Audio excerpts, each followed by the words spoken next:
Welcome to Eternal Dread, where fear never sleeps.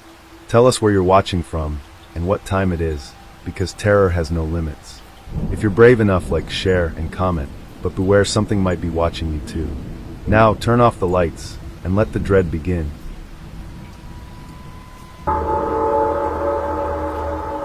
I don't like ghost stories. They are frustrating. There's nothing scary about an invisible being moving things around your house. It's annoying. I love horror, but anything that has to do with ghosts or angry spirits, I'm done. I like those realistic stories. You know, the ones where there's a creepy stalker lurking around in your backyard.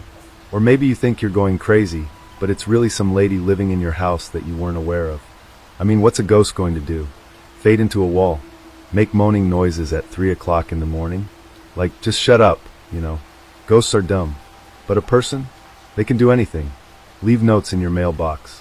Knock on your door aggressively at any time of day. It doesn't have to be 3 in the morning, though it adds to the creepier factor, but isn't necessary. Call you and leave weird, almost cryptic messages. The options are endless. I'm in no way a prodigy when it comes to writing the best story. The best horror, that is, but I don't think it would be all that hard. Just find what scares you the most and write about it. Even if ghosts scare you the most, which is baby stuff, write about it. What would you do in a specific situation? But don't go overboard or think too far into it. What we think we would do and what we would actually do are two different things. Writing the best horror story isn't just about the best boogeyman. It's also about the reactions of the characters. Are they dumb? Are they smart? Do they do the logical thing? Will we be able to predict who's going to die first? Most importantly, at least from my point of view, how realistic are you willing to make this? Because the more realistic, the worse or better it can be. Sometimes reality is boring. Most of the time it's boring. I believe in simplicity when it comes to horror. Sometimes less is more. There's always room for another extension if you want to tell more of the story. But that's a whole different topic. It's almost harder to make a second of anything, especially if number one was brilliant, and now you have already set the bar too high. You have to start with one before you can get to two. I was on a mission to make and produce the best horror story there was. A found footage horror story. Now I know what you're thinking. Found footage? Those are the worst ones yet. And I totally agree with you. But that's why I was set out to make one. Define the odds. Do the impossible. It's always the same with found footage. A group of kids go somewhere. Doesn't really matter. The woods, a haunted house, an infected apartment complex. There are endless situations. And one by one they get picked off by whatever the boogeyman is. Someone finds the footage. But in reality, we know they are fake. That ruins the whole illusion. We know in reality, if someone found a tape of something gone weary, there's no way they share that with the world. The police would hold on to the footage as long as possible. And if they did share it with us, the public, we wouldn't see the acts of slaughter. There's a difference between we know it's fake, we can share it, to well, some kid got his head chopped off. It's real, even if we say it's fake. We can't show it to the public. Now, I'm not saying that it's okay to show gruesome acts of violence, but I'm just saying we wouldn't be allowed to see it. But if someone found the footage, thinking it to be fake, some sort of online ARG, they may share it online for all to see, and no one would know the difference. Until that one person, the one who always takes things way too far, reports the video, causing a chain reaction resulting in the police or people of the same degree to investigate. I guess it's all about perspective. My story starts in the winter of last year. When you think of winter, we all have some perspective on the season. Cold, wet, freezing, Christmas, horrible, whatever. It's just one of those universal things that us humans share. I was working at a bar making drinks, waiting tables. It was a wonderful job, full of all kinds of people. Cute, sly, cocky, smooth, weird, freaks, perverts, you name it. It wasn't a big bar and wasn't the only one that accompanied the town I lived in, but it definitely had its nights. Aside from working at the bar, I was trying to find a creative outline on my free time. I was fond of photography and making videos. Just any kinds of videos.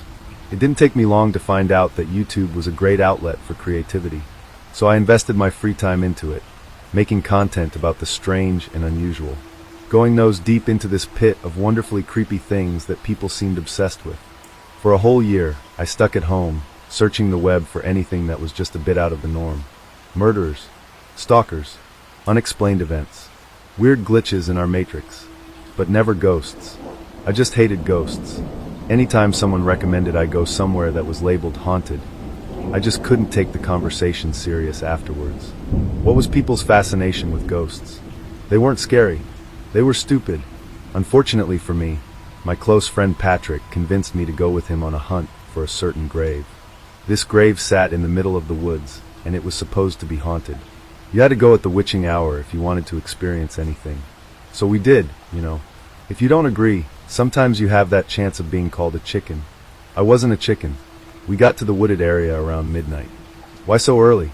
How long did Patrick think it was going to take to find a haunted gravestone? I couldn't help but to think to myself, this is beyond stupid. When we pulled up to the gravel parking lot that sat in front of the wooded entrance, I scanned the area. Trees won both sides of us, as far as our eyes could see. Just from looking from the parking lot, I could tell that the wooded area was deep, filled with mysterious animals lurking, waiting. Animals could be scary. Mountain lions. Bobcats. Raccoons. Possibly. There are plenty of stories out there speaking of wild animals stalking humans. Patrick was already out of his vetchel, searching through his bag, from what I could see. Breath flooding out of his mouth in clouds. I slowly made my way out to meet him, hoping this would be a quick trip and we could go home. I had other things to research, things of more importance than some ghostly tomb. I wanted to be in the warmth of my own home. Neither one of us had thought about the cold when we gathered our supplies earlier that day. A big coat on each of us, but no gloves, no hats. Just a coat that was no match for the wind that blew through at that second, making me tense up and huddle up against my bag. Hey man, you brought your camera, right? Would be cool to get some ghost on film. Patrick asked, heaving his bag over his shoulder. Yeah man, sure. I pulled my camera out of my bag and hung it around my neck. Humoring him, I turned the camera on and pointed it towards the abyss of trails. It's too dark, my camera isn't picking anything up, but I'll keep it on just in case. And with that, we made our way down through the darkness. I assumed Patrick knew where we were going, so I let him lead the way, falling back time to take in the noises around us. Aside from the fact that we were there for the ghost stories, it was a nice night. Locusts singing their songs, water rushing through the river below us, leaves rustling. The stars were bright, and I couldn't help but to be in awe of them. We had been walking for a long time before I came to the conclusion that Patrick was just spitballing this whole situation. He didn't know where the grave was. I could tell by his demeanor that he was just enjoying the possibility that something ghostly might happen. It was about the fourth time of falling back to take in the sight when I heard Patrick screech in excitement. He found the grave, I assumed to myself, running to him, not realizing how far he had gotten in the minute I had stopped. When I caught up to him, I was panting and a bit confused. Dude, how did you get so far up here? I only stopped for a minute. Patrick looked at me, but he didn't seem excited. No, he looked concerned. Pulling my gaze away from him, I inspected the spot where he was standing. What I saw lay in front of me was not in fact the grave, but a woman. Patrick's screech was definitely not of excitement, but of shock. I looked over at him, bewildered by this scene. The woman was laying face down on the icy ground, skin almost purple and frost starting to climb up her fingers. The only thing this woman was wearing was a pair of purple underwear, leaving her body bare to the environment around her. Dude, Patrick stammered. Oh yeah, I couldn't even think. We need to call 911. I pulled out my cell phone, not even thinking, and dialed in 911. But to my surprise, there was nothing. No busy tone. No static. Nothing. This was not happening. This wasn't real. I started pacing. I started freaking out. Not in a sense of delusional paranoia, but in a sense that I had to be dreaming. This had to be some kind of dream. A joke. Something my buddies decided to prank me with to prove to me that reality could be scary. This wasn't happening. Nope. This isn't real, dude. I started pacing, mumbling to myself. This isn't real. This isn't real. Patrick looked at me in bewilderness. I watched him kneel down in the dirt and place his index finger and middle finger on the girl's neck. She's got a pulse. Try calling again. Why don't you call? You have a cell phone too. I yelled at him. What the hell is wrong with you? Here. He threw his phone at me and proceeded to roll the woman over. Why are you being so weird? Just call 911. I shakily punched in the numbers and waited. But again, nothing. There was nothing. When did cell phones start to have blind spots on the woods? Get over here and help me. We have to get her up and to my car. Patrick yelled, bringing me back to the situation at hand. I ran over to him and helped him get the woman in a cradle position in his arms, ready to catch her if he slipped in the dark. We began our journey back towards the entrance. If we were cold, this girl had to be freezing. I knew I hadn't brought anything more than a coat. Did this girl need it more than I did? Possibly, but would I give it up knowing this whole thing was just a ploy to make me see how this was what I needed for my channel? Patrick and I walked in silence for what seemed like forever. As we walked closer to the entrance, which seemed a lot further than I had anticipated, I started to feel a peace come over me. It was like contentment. I was feeling normal. I was no longer in shock, but more in the feeling of relaxation. I came to my senses, to say the least. Hey man, let me carry her for a minute. I'm sure she's getting heavy, I said to Patrick. He stopped and looked at me for a second. Hey man, I'm fine now. I don't know what my deal was back there. I'm good, I swear, I told him. He nodded at me, and I folded my arms under his where he slowly let her slip into my arms. I was expecting to bobble on my feet, but this girl was a lot lighter than I had expected. Patrick and I walked further and further, but with every step we took it felt like we had taken 3 steps back. There was no way the entrance had been this far. There was no way we had walked this far. Neither one of us said anything, but we could tell we were both getting a bit worried. Not because of the dark, of course. I was over that, but because we had a girl, passed out in her underwear, barely breathing. This looked bad. This looked so very bad, but we were determined to get her somewhere safe. The whole walk, I couldn't stop thinking about my spaze out. I couldn't stop thinking about my paranoia of reality, and at this time, I hadn't chalked it up to anything but shock. Hey! I looked over at Patrick. What's up, man? I asked. Patrick looked over at me, worry smeared across his face. Man, I hope this girl didn't come out here with a bunch of guys or something. Well, she's in her underwear, but I hope not either. I just think it's strange. You know, not so much strange that people would be out here. I mean, look at us. But I never thought I would be in a situation like that. You know. Yeah, same. I said. Whoa, did you hear that? Patrick said. Nah. What? Curious. But chalking it up to the breeze or an animal. You didn't hear that? Now is not the time for jokes, I insisted. No, really. I thought I heard someone talking. Patrick explained as he looked into the darkness on the right of us. Sounded like it came from that direction. I didn't hear anything. I'm sure it's nothing.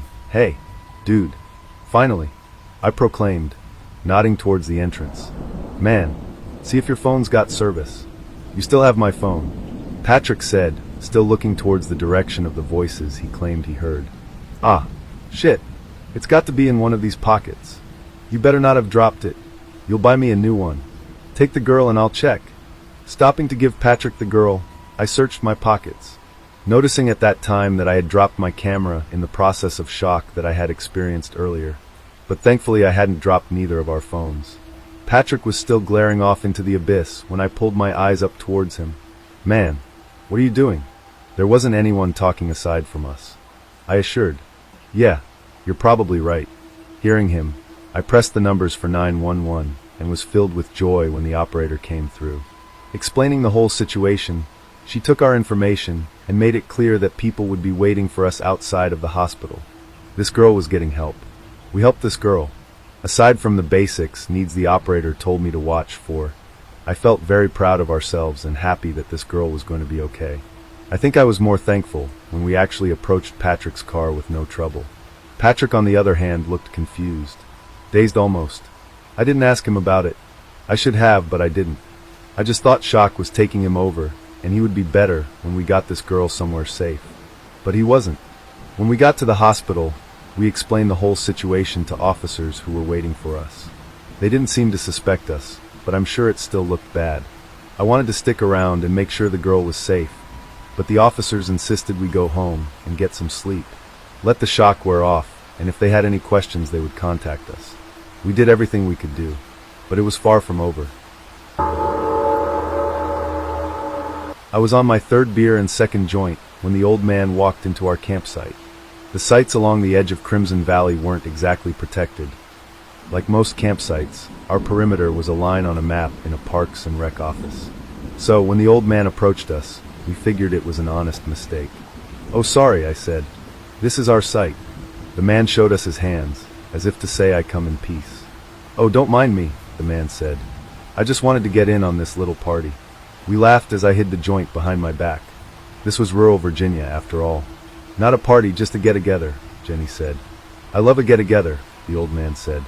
"And no place better to get together than Crimson Valley." I looked over at Sean, who was giving me a "can you believe this shit" glare. He had his arm around Claire, who was much more forgiving in the way she looked at the old man. Sean and Claire had been dating since high school, which made them a little kinder than most people. I was corrupted by all of my failed relationships, so I approached every new person like they were going to hurt me. I was hopeful Jenny wouldn't make my breakup list, but it was still too early to tell. "Come join us," Claire said. "Do you want a beer?" Sean squeezed her hand, but she ignored his signal. "Oh, I would love one," the old man said. "Nothing better for telling a story than a cold beer." The man sat on a log between Sean and Claire, and me and Jenny.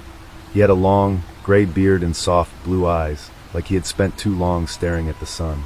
He was wearing a white tank top, blue jeans, and steel-toed boots. "So," he said, "I was going for a walk and heard you telling scary stories, is that right?" We nodded. Sean had recently started writing on our /no sleep, and was regaling us with tales of skinwalkers and cryptids. Every other line, Claire would wince and bury her face in Sean's neck. Jenny, on the other hand, was unfazed by the scary stories. She had a buzz cut and 2 sleeves of tattoos, most of which were of monsters and demons. Unlike Claire, Jenny did not spook easily. "I love scary stories," the old man said. "Can I tell one?" "Oh, well, we actually," Sean started, but Claire jumped in. "Of course," she said. "We'd love to hear one. Besides, it's nice to have some company.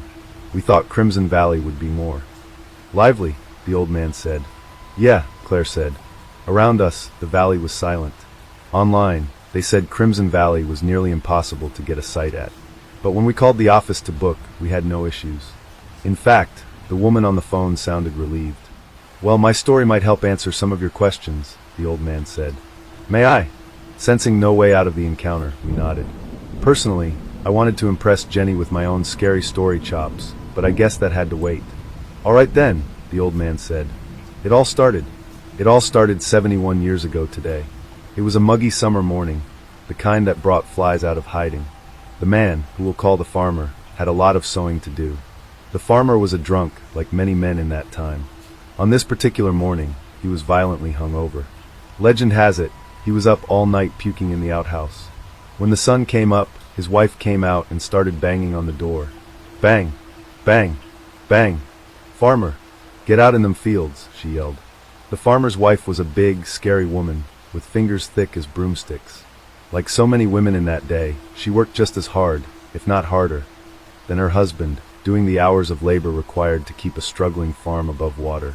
She hated the way he drank, both financially and spiritually. If she could have done it over, she would have picked a sober husband, although those were hard to find in those days.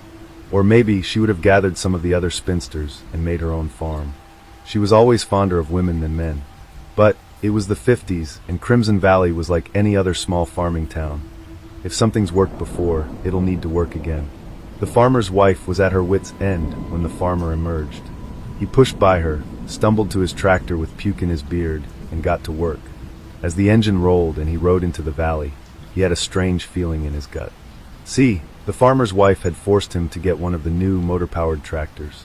The farmer was resistant, of course, but he was eventually convinced. But, on this morning, something about the machine filled him with dread. He didn't like anything having more power than him, whether it be his 12 children, his bull-headed wife, or the machine sitting under his ass. But the harvest wasn't going to wait, and neither could he. He made it through about half the field with no problems. In fact, he was making better time than usual. Maybe he thought he could cut out early and head down to the Crimson Valley Inn for some mutton and whiskey.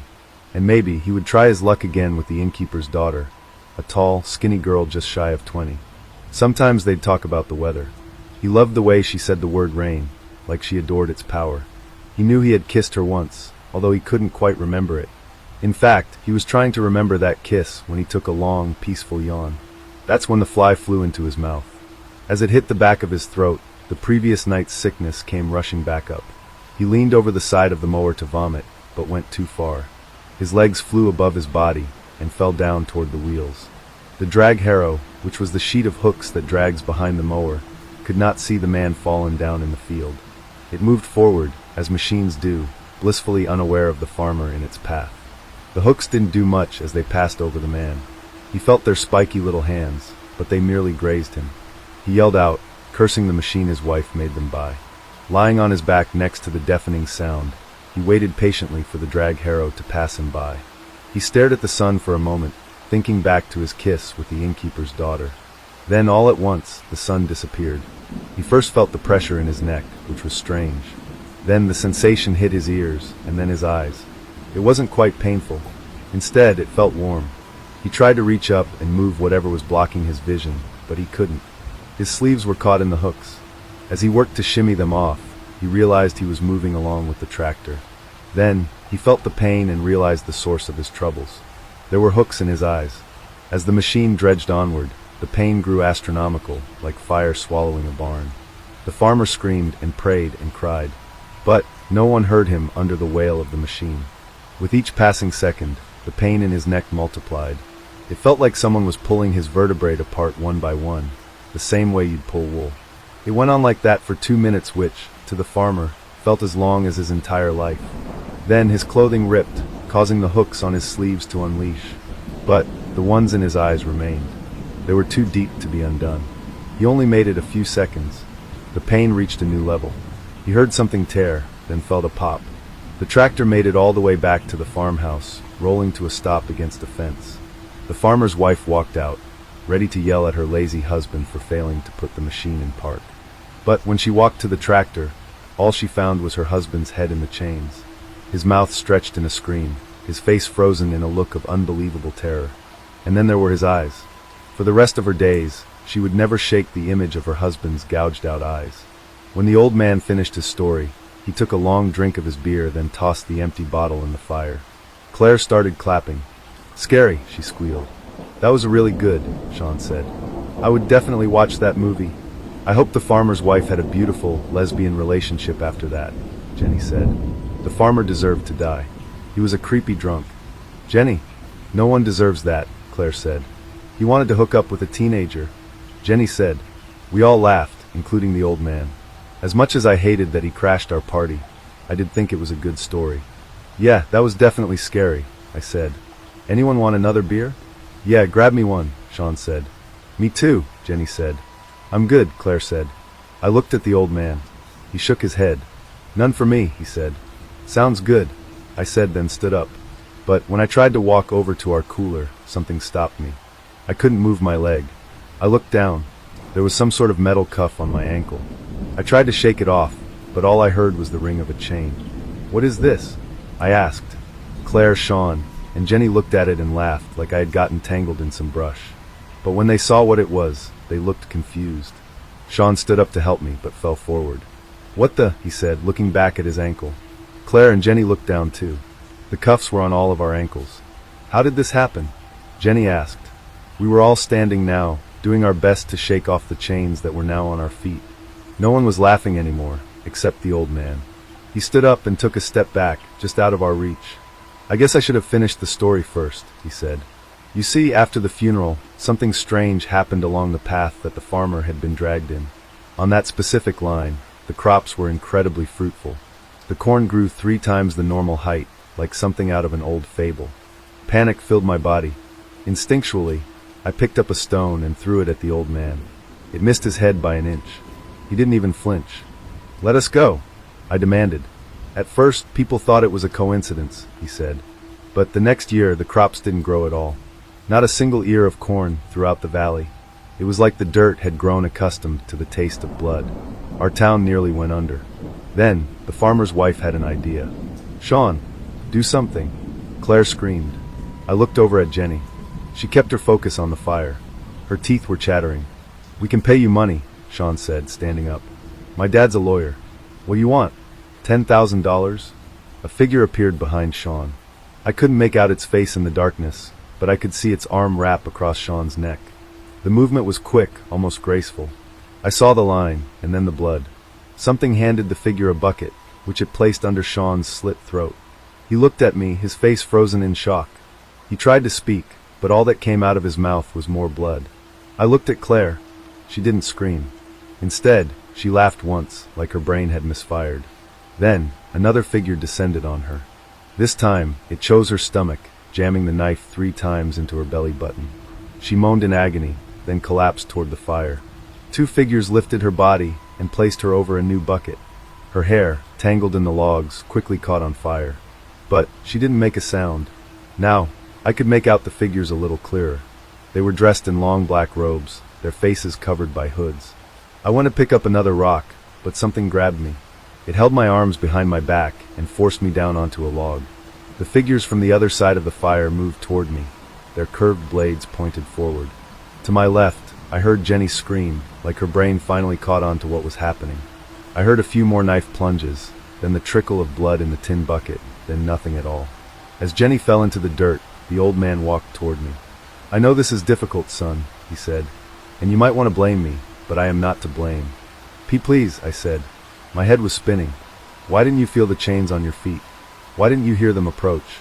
These aren't trained assassins, son. These are drunk, pigeon-footed farmers. Any idiot would have noticed them." "Please," I said. I won't tell anyone. You have enough blood. Please." A figure handed the old man a new bucket. He pushed it against my chest, the rim cold on my throat. Then he lifted a long, curved blade from the back of his pants. He pushed the tip carefully into my eyelid. As the pain erupted, I felt something pop. Hot blood ran down the side of my face. "All a human has is their attention," the old man said, pushing the blade deeper into my eye. "So, if you remember anything in your final moments, remember this." My face felt numb. I moaned in agony as he pulled out the blade and went for my other eye. The old man brought his face close to mine and whispered, "Never, ever trust the storyteller." Looking back now, I don't know why he spared me at that last moment. Maybe he felt blinding me would be enough. Maybe he had enough blood. Maybe he felt sorry for me. Or maybe he let me live because I did the one thing none of the others did. I listened. Every area in all parts of the world has those area-specific urban legends that just refuse to die. Whether the stories are about a haunted asylum on the outskirts of the city, a creature that lives in the nearby woods, or a ghost that haunts a lonely stretch of road outside of town, there is always a common thread within the tales. No one has ever been to these places, seen the creatures, or witnessed any hauntings with their own eyes. There are members of every generation who will proclaim that they know someone whose brother's best friend's sister went to that haunted house with 13 floors that used real blood and snakes and spiders, and is so scary that no one has ever made it all the way through. Those same people will swear by these stories without ever being able to provide a shred of evidence or a name of someone who could provide proof of the claims simply because everyone around here knows that it's a true story. The storytellers eventually pass the tales on to their children, who modify them just enough to keep up with changing times, and the cycle continues. I'm as skeptical as anyone when it comes to these stories, seeing as I was like a junkie when I was younger, constantly searching for more terrifying stories about whatever area of the country I was living in at the time. I made up and spread stories about haunted pizza parlors in New York, my cousin's encounter with the Jersey Devil, or how my grandfather encountered a feral, human-like demon creature in the woods of Colorado. I even broke the one rule with these stories by putting myself in them. This took guts, in hindsight, because I had to make sure that I always told them the same way. Surprisingly, no one ever called my bluff. I like to think that I have had some wonderful contributions to various urban legends around the Midwest and Northeastern states. I moved around a lot. There was always a surge of joy whenever I would wander the halls at school and hear one of my classmates retelling my stories to another one of their friends, adding little bits here and there like a massive game of telephone. I knew, of course, that the stories were complete fiction, but I stood my ground whenever someone asked me about them. I would even manage to act a little bit, speaking with a shaky voice or looking scared when I would recount a situation that I supposedly experienced myself. I suppose this aspect of my childhood has led to my current predicament, which I will recount, in full, for the internet to take from it what they will. I have laid this little introduction out as sort of a disclaimer, aimed particularly at those who will call my story into question. I have been like the boy who cried wolf for years, but I assure you with every ounce of honesty and integrity that I have that this time, the wolf is real. From my introduction, it is probably apparent that I moved around the country quite a bit in my middle and high school years. Neither of my parents had anything to do with any branch of the armed forces. they simply didn't tend to hang around any given place for too long. I suppose it had some sort of effect on me, but I wasn't hurt by it or anything of the sort. Growing up, I was a complete ham. I made friends very easily, was often the class clown, and because of that, was often disliked by my teachers. Again, this was never an issue, as I was usually in another state by the time the next semester rolled around. My friendships were often fleeting, as were any positive relationships that I ever had with my teachers. Because of the events that followed, my memory of one teacher in particular is probably slightly skewed, but I will attempt to give the least biased version of our friendship that I can. Mr. Mays was one of my social studies teachers in the early years of my high school experience. Being older now, I can understand how horrible children are to deal with around that age, and I respect him to no ends for the way that he was able to connect with his students. He seemed like one of us, he talked like us, made pop culture references that were current, listened to cool music, and sometimes he would even say hell or damn while he was giving a passionate lecture about Native American history or something like that. A teacher that swore, even a little bit, was the epitome of cool to a freshman in high school. My memories of Mr. Mays mostly stem from the way that he really got into anything that he was doing. The instance that is still very vivid in my mind was, of course, around Halloween of my sophomore year. Mr. Mays had the typical teacher decorations around the classroom, smiling jack-o'-lanterns and black cat cartoons, typical and boring in the minds of egotistic high school students. However, on the 31st of October, when most other teachers were rolling their eyes at the fact that teenagers still took dressing up in costumes on Halloween seriously, Mr. Mays took the whole cool teacher thing to a new level. We walked into the classroom and were surprised to find the blinds drawn, sheets over the smaller windows, candles lighting the room, and a single frowning jack-o'-lantern sitting on a stool in front of the desks. Mr. Mays sat at his desk, just watching the students come into class and take their seats.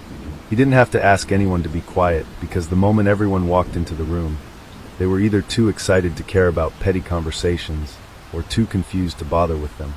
The students took their seats as Mr. Mays began his lecture. He spoke quietly to set the mood, and took a seat on a chair, right next to the jack-o'-lantern in the center of the room. "Today is probably my favorite day of the year, class," he said, in a monotonous voice. "Halloween is my favorite holiday, and I want to share with you exactly why I love it so much." One girl raised her hand with a concerned look on her face.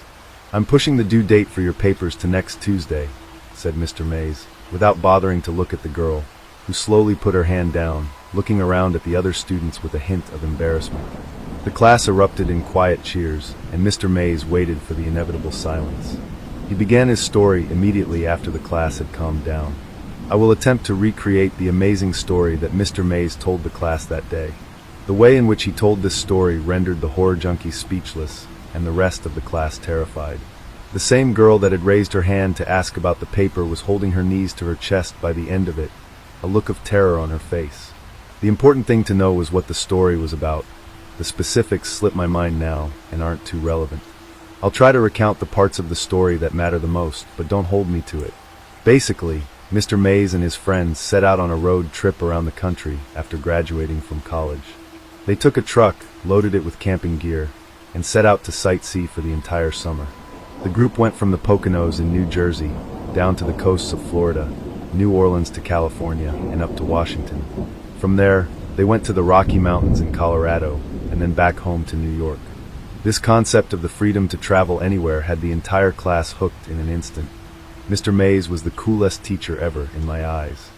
Being adventurous college kids, the group didn't bring a map. There were no time constraints, so they just kind of drove in the general direction that they wanted to go, and eventually found a town to stay in, or someplace that looked interesting. He told us that after spending a week in Colorado, he and his friends had to travel through miles and miles of corn, plains, and more corn. He assumed that they were in either Nebraska or Kansas when they decided to pool their extra cash and stay in a hotel for a night.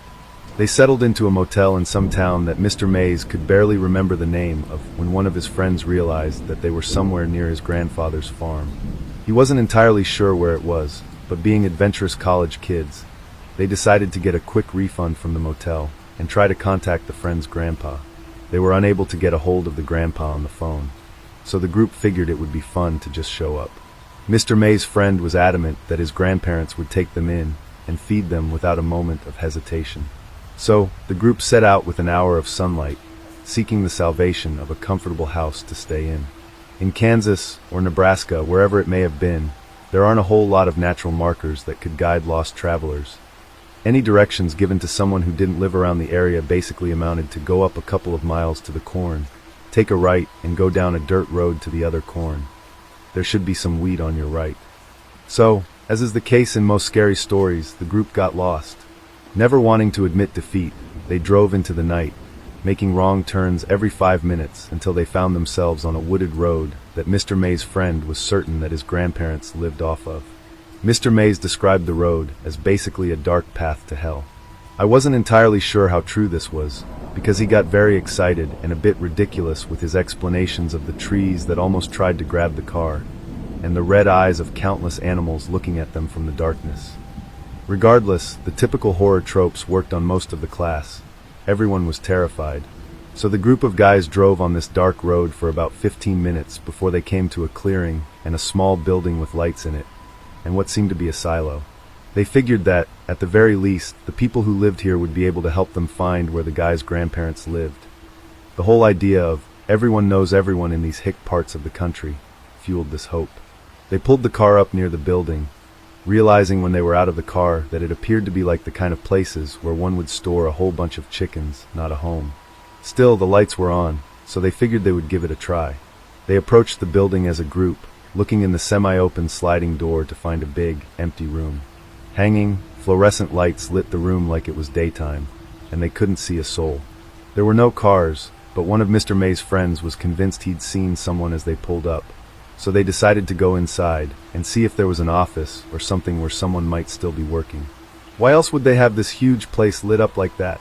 There were no doors on the inside of the building. Again, it was just a giant, empty hall. So, the group roamed around the property and over towards the silo. As they got closer, they noticed what appeared to be a cellar door. At this point, I remember Mr. Mays telling the entire class to learn from his idiocy. He told us that he hadn't seen many horror movies before that time, and didn't think twice about approaching a creepy cellar door in the middle of a dark, scary, foreign place. He said that approaching that door was one of his biggest regrets. Mr. Mays let the whole class know that he was going to tell us as much as he deemed appropriate about the experience. He felt that we were mature enough to handle it, but advised anyone that was squeamish to leave class early.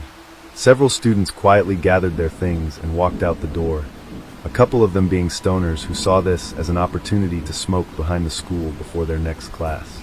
I didn't even give the announcement a second thought. Like I said, I wasn't a sucker for this kind of stuff, and Mr. Mays was telling a story better than anything I had ever conjured up. I wanted to learn from this guy, even though I didn't believe much of the story. After the class had thinned a bit, Mr. Mays continued with the story. He told the remaining few that he and his friends opened that cellar door, releasing a smell that he only described as the most putrid thing my senses have ever experienced. The group was no longer concerned with finding the owners of the property, but was now set on finding the source of that smell. They went down the steps into the cellar, which was lit by single bulbs spaced sporadically along the ceiling of a long hallway. No one spoke. Things had gotten too strange.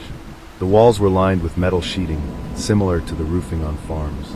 The hallway itself was crooked, and the ceilings constantly lowered and rose, like a tunnel that was hastily dug and then never touched up. There were sections where the boys had to almost crouch in order to pass. The worst part, Mr. Mays told us, was that the light bulbs continuously flickered, sometimes acting like a strobe light and making it very difficult to move through the winding and unstable hallways. In hindsight, he was certain that his mind was playing tricks on him, but he remembered seeing flashes of things that couldn't be there. He said that when you are that focused on sometime, or if you are that nervous, your mind can do that to you. It can simply revolt, showing you things or people that aren't there. He continued to describe the hallway, and I was on the edge of my seat. The halls were windy and seemed to go on forever. Mr. Mays guessed that they were somewhere under the creepy forest they had driven through when they found a door, but he couldn't be sure. He said that they came upon a door after walking for what felt like a mile. It was simple and wooden, but it looked like it belonged outside of a suburban home. It had a nice design, seemed to be freshly painted red, and had a very nice knob and knocker on it. It was a door that belongs at the entrance to a nice house, not one that would be sitting in a dirt tunnel in the middle of nowhere. His friend walked towards the door, moving carefully because of the flashing light bulb and increasingly uncertainty about the stability of the surrounding walls. He turned to the group, the rest of which were nervous at the very least, and attempted to lighten the mood with a laugh before he said, "I should probably knock first." Mr. May's friend grabbed the steel knocker and hit it against the door several times, mockingly, but quietly uttering, "Is anyone home?" The group waited about 30 seconds before their tension broke. The guy next to the door shrugged his shoulders and went to walk back to his friends, but as he did, the light bulb between them surged and exploded. The boys shielded their eyes and looked back to their lone friend by the door. As he lowered his hands, one of the metal sheets of the makeshift roof dropped. The edge of the sheet fell directly on the boy's forehead, slicing it open and sending a wave of blood down his face. The impact apparently knocked him out, and he fell back against the door, knocking it open in the process. The entirety of the group rushed through the dim light to their friend, barely noticing the seemingly pitch-black room that now lay before them. Mr. Mays was the first to make it to his friend's side. He lifted the guy's head into his arms, immediately taking off his jacket and putting it over his forehead to attempt to stop the bleeding. Once the group had calmed down, Mr. Mays noticed that the arm that had been bracing his friend's head was soaking wet. He was confused about this, and was attempting to sort it out when one of his friends started talking. He said something along the lines of, "The lights, we have to go," when Mr. Mays took notice. "You know when you turn off a light," he told the class, "and everything is almost pitch black, except the light of the bulb dying out or cooling down. It was like that, but there were so many of them. At least 20 light bulbs had lit the room seconds ago, and now only looked like little stars in the darkness. That was definitely terrifying, but that wasn't the scariest thing. There was still a very dim light coming from the hallway behind them, and though it was weak, it lit the room up just enough to see the shape of tens of people standing less than 10 feet in front of them." Mr. May's friend went to say something else as one of the bulbs to their right flickered to life. Let me interrupt at this point and say that Mr. Mays was a generally playful guy. He had that tone of voice that makes you want to respond. Basically, he could say, "Let's go jump off of a cliff, guys," and you would want to respond with, "All right, Mr. Mays, show us the way." That is a ridiculous statement, but it gets the point across. He was a charismatic guy. The whole story up to this point had been told like a campfire story. He had the voice inflections of someone attempting to be mysterious and scary, which worked but was noticeable. At this point in his tale, I recall that changing completely. He was no longer attempting to spook anyone. I could tell that this section was difficult for him. Either he was a very good actor, or it was really a terrifying memory for him to relive. He told us that the light bulb came to life and illuminated the group of people in front of him. In the dim light, he could see children, at least 20 of them in just the visible light. They were all dressed in nightgowns that looked to be tattered and torn, stained dark with something. Their hair was long. Every single one of them looked like they had not had a haircut since birth. Some of the children were almost completely obscured by the length of it. Every single one of them didn't appear to have seen a shower or nice bath in their entire life. Mr. Mays told us that the most terrifying part of the whole thing was that none of the children were moving. They were all standing, staring, most of them only visible from the faint light reflecting off of their eyes. His whole group was paralyzed with fear for several seconds when they heard what sounded like an animal in the distance yelping. The way it was described was like the sound of a dog crying, multiplied by 10. This spurred the group to life, just as the children began to step forward. His friends grabbed the injured one and lifted him out of the room and into the hallway in an instant. Mr. Mays took another second to move and had difficulty finding his bearings. He reached to his left in an attempt to find a wall to lean against and ended up finding a handle, then pulled hard, never losing his vision on the children. He bolted for the door right as he noticed what he had grabbed onto. A shower head protruded from a cement wall, reaching maybe a foot into the room. There was something leaking from it, but it was too dim to tell what it was. He realized that it had been leaking onto him, but he didn't care. There were now children stammering towards him as an animal cried in the distance, and his friend was seriously injured. As he left the room, he made a point to emphasize that he could make out several more shower heads on the wall near the single dim light bulb. "This is why I call them the showers," Mr. Mays told the class. I was transfixed, sitting as far forward as my desk would allow, bracing for more. "I slammed the red door behind me," he said, "and ran through that hallway faster than I have ever run before or since. I made it back to the car, and we drove out of there like a bat out of hell." A couple of students snickered at his use of the word hell. So when you're out trick or treating tonight, make sure that you know exactly where you are headed, and don't go out to any abandoned farmhouses. I mean, there aren't many around here, but you're all smart kids except Jerry. The class laughed, and the mood lightened as the bell rang for passing period. Mr. Mays turned the light on and thanked everyone for listening, reminded them about the paper due next week, and told us to have a safe and happy Halloween. Students all around me were abuzz with theories about the story they had just heard. "I bet it was some sort of crazy Nazi hideout," said one girl. "I think they were all ghost babies that were killed by a dog," said another. I couldn't theorize in the slightest. I was still caught up in the moment. The way that Mr. Mays had told that story, and the detail that he included in it, left me feeling like we didn't get the whole story. A couple days later, I stayed after class and asked him about how it really ended and what happened to his friend. He laughed and said that his friend was fine, and that it was honestly he whispered this part, probably due to some of the drugs they were on at the time. Mr. Mays winked at me as if to say, "Don't tell anyone about the drugs bit, kid," and I smiled and left. I lived in that town for another couple months, and then was rapidly moved halfway across the country to Milwaukee, Wisconsin.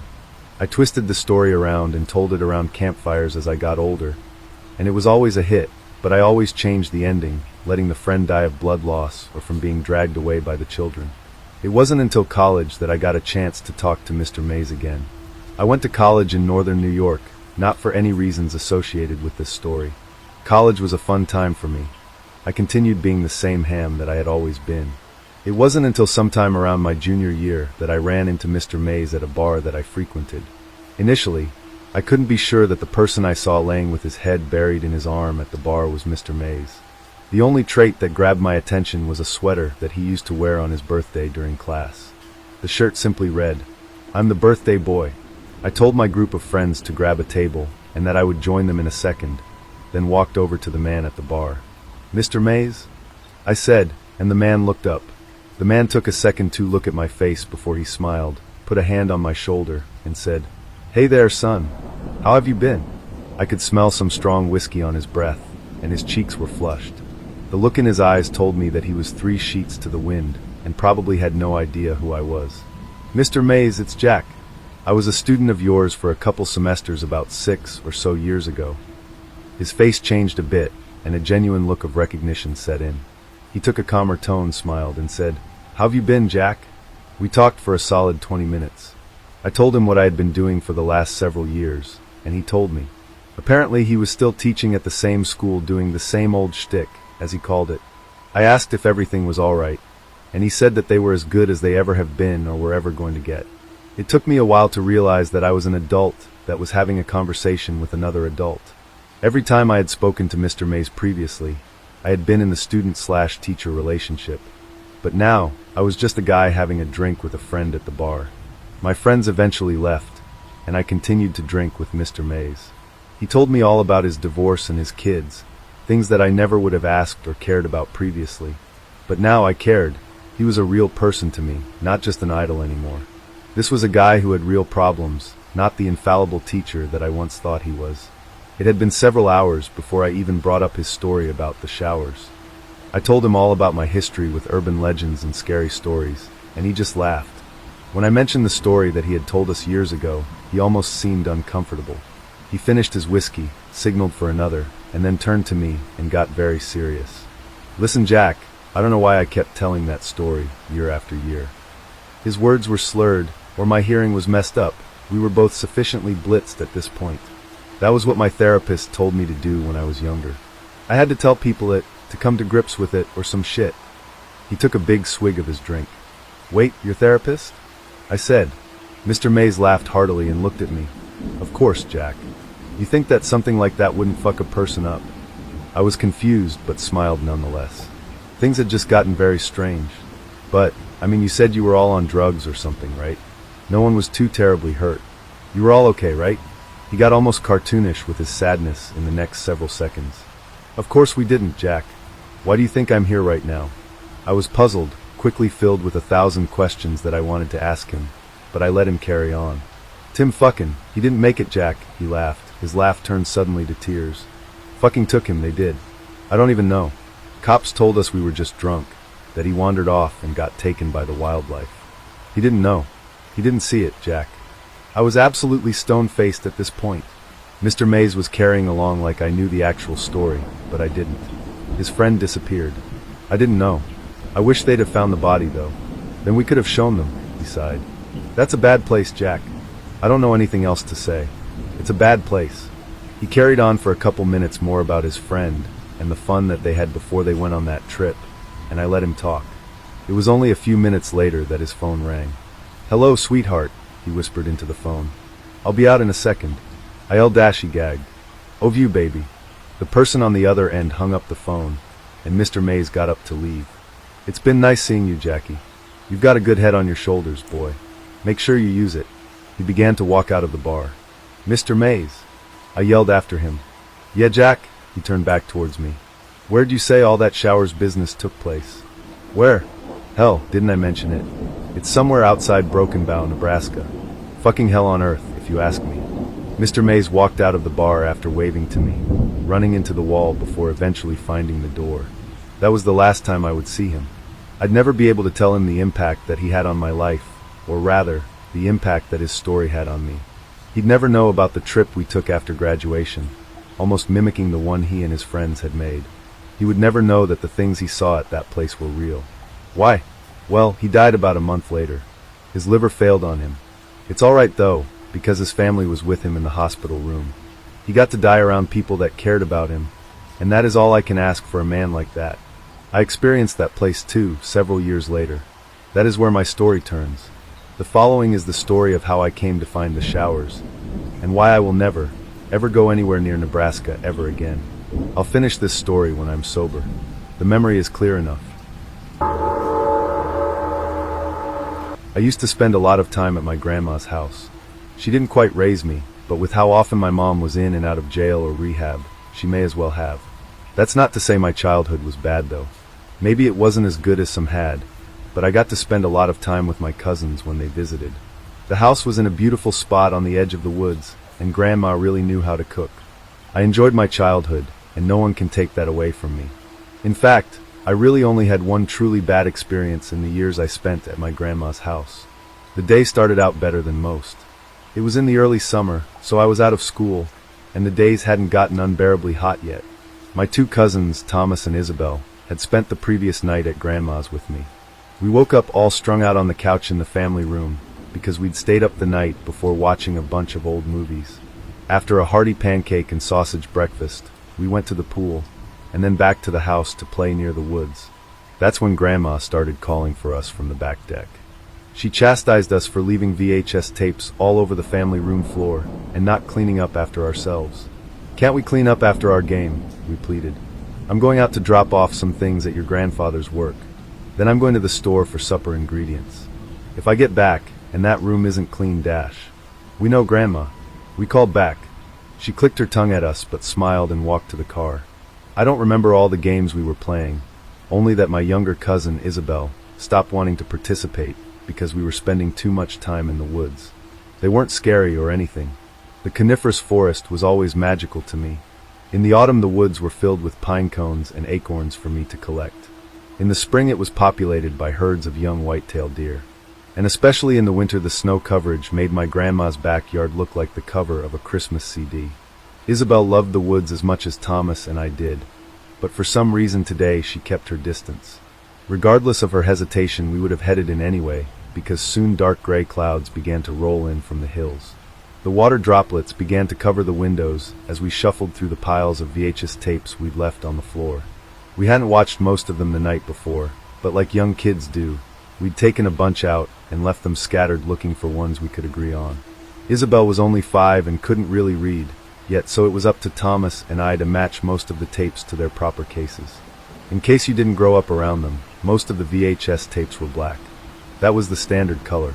Occasionally there would be some with the top strip a different color, and even rarer were the fully colored ones that we had.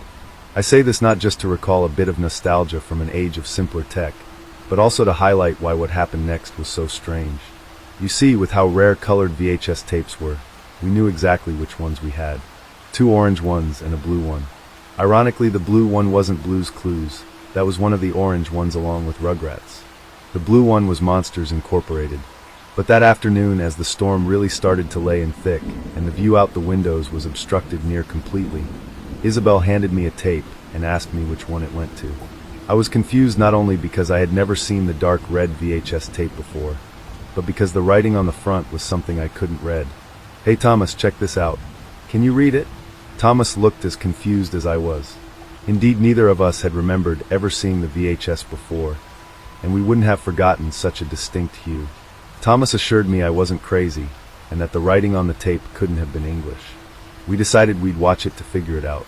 Although she denied it, we figured Isabel had just gotten another VHS tape off the shelf when we weren't looking and liked the color of it. Thomas popped the tape into the player, and I turned on the TV. At first we thought it didn't work. The screen was just black with the exception of the text on the edges of the screen, which suggested the tape was homemade. All the letters were in that weird writing though, one that I was certain didn't even share the same alphabet as English. We were about to take it out when I noticed the numbers in the timestamp were going up, meaning that it was working, and whoever had filmed the video was only filming in the dark. It's probably some old home movie grandma recorded, and just left the camera going overnight or something.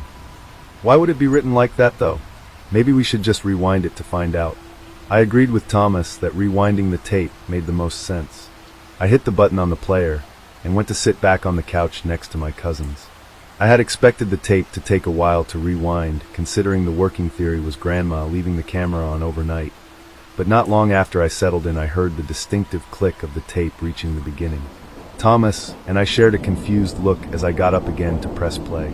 The first scene was of the ground on the edge of the highway. Whoever was recording was clearly walking down the road. My suspicions that they were hitchhiking were confirmed as the next scene came up of the cameraman getting into the cab of a long-haul semi-truck. The trucker looked into the camera and smiled. He was an older man with a salt and pepper beard and a healthy-sized pot belly. Making a documentary or something. Something like that was the first thing we had heard the cameraman say. The tone was cheery, like he was clearly obliged to finally get off his feet and into a vehicle. He also had an accent belonging to somewhere that my fourth-grade mind couldn't place. The scene continued with the cameraman and the trucker having a friendly conversation. The cameraman placed the camcorder on the dash of the truck, pointed out onto the highway ahead of them.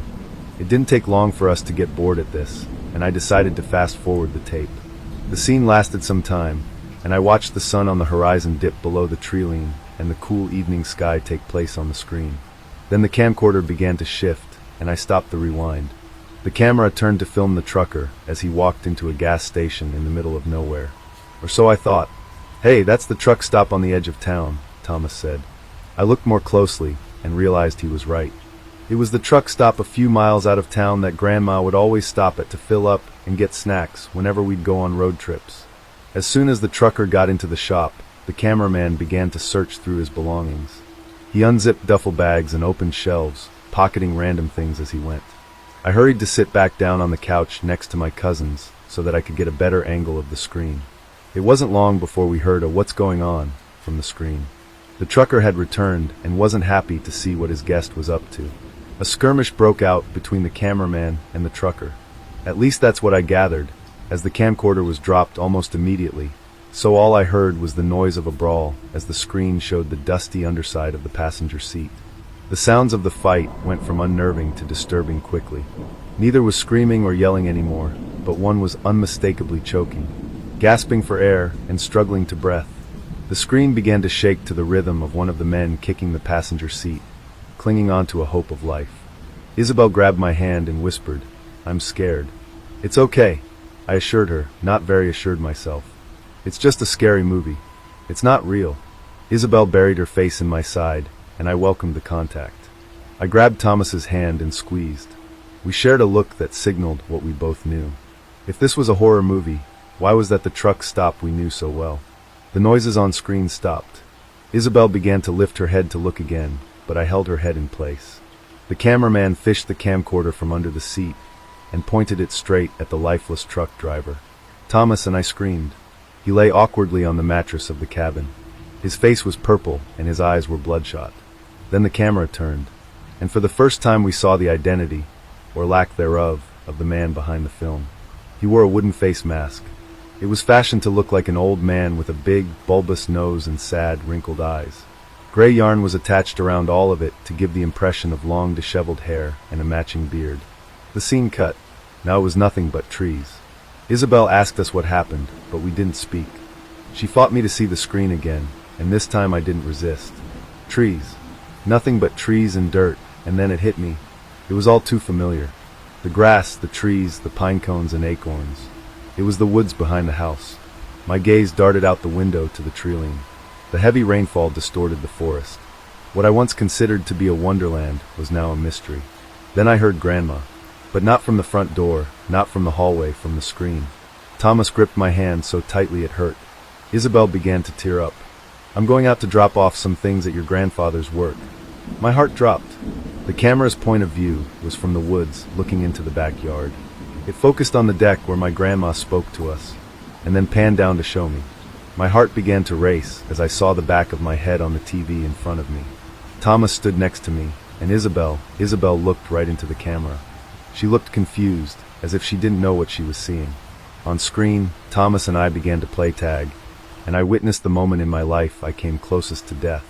As I ran from Thomas, the first ran right past the cameraman, who moved the camcorder to follow my path. My heart was louder than the screen. My throat was so tight I almost couldn't breathe.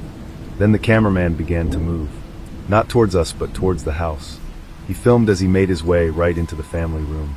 He filmed the VHS tape sprawled along the floor and chuckled. Then my grandma came back into the house, forgetting something, and the man darted into the closet to hide.